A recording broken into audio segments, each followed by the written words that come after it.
Asia cup super ഫോറിൽ India ഇന്ന് ബംഗ്ലാദേശിനെ നേരിടും. ടൂർണമെന്റിലെ എല്ലാ മത്സരങ്ങളും ജയിച്ചാണ് ഇന്ത്യ എത്തുന്നത്. ദുബായ് ഇന്റർനാഷണൽ സ്റ്റേഡിയത്തിൽ വൈകിട്ട് 8 മണിക്കാണ് മത്സരം. ഷിനോജ് ഷംസുദ്ദീൻ വിവരങ്ങൾ നൽകും. ഷിനോജ, മത്സരത്തിനായുള്ള ഒരുക്കങ്ങളൊക്കെ പൂർത്തിയായിട്ടുണ്ട്.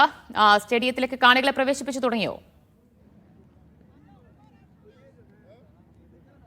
ദിവ്യ, സ്റ്റേഡിയത്തിലേക്ക് കാണികൾ എത്തിത്തുടങ്ങിയാണ്. ഫൈനൽ ഉറപ്പിക്കാനുള്ള ഒരു പോരാട്ടത്തിനാണ് ഇന്ത്യ ഇന്ന് ഇറങ്ങുന്നത്. ബംഗ്ലാദേശിനെതിരെയുള്ള ക്രിക്കറ്റ് ചരിത്രത്തിൽ ഇന്ത്യക്ക് വ്യക്തമായ മേൽക്കൈയുണ്ട്. പ്രത്യേകിച്ച് T20 കളികൾക്കാണെങ്കിൽ 17 കളികൾ കഴിച്ചതിൽ 16 എണ്ണവും വിജയിച്ച ഒരു ചരിത്രമാണ് ഇന്ത്യക്കുള്ളത്. അതുകൊണ്ട് തന്നെ ഇന്ന് ഇന്ത്യ വിജയിക്കും, അത് ഫൈനലിലേക്കുള്ള വഴി തുറക്കും എന്നുള്ള പ്രതീക്ഷയാണ് ഇന്ത്യൻ ആരാധകർക്കുള്ളത്. പക്ഷേ വിജയിച്ചാൽ ബംഗ്ലാദേശിനും ഫൈനൽ സാധ്യതകളുണ്ട് എന്നുള്ളത് കൊണ്ട് തന്നെ ഒരു ജീവൻ മരണ പോരാട്ടം ഇവിടെ പ്രതീക്ഷിക്കുന്നുണ്ട്. ഈ എത്തുന്ന കാണികളിൽ നമുക്കിപ്പോൾ കാണാൻ കഴിയുന്ന കാഴ്ച കൂടുതലും ബംഗ്ലാദേശ് ആരാധകരാണ് ഇപ്പോൾ എത്തുന്നത്.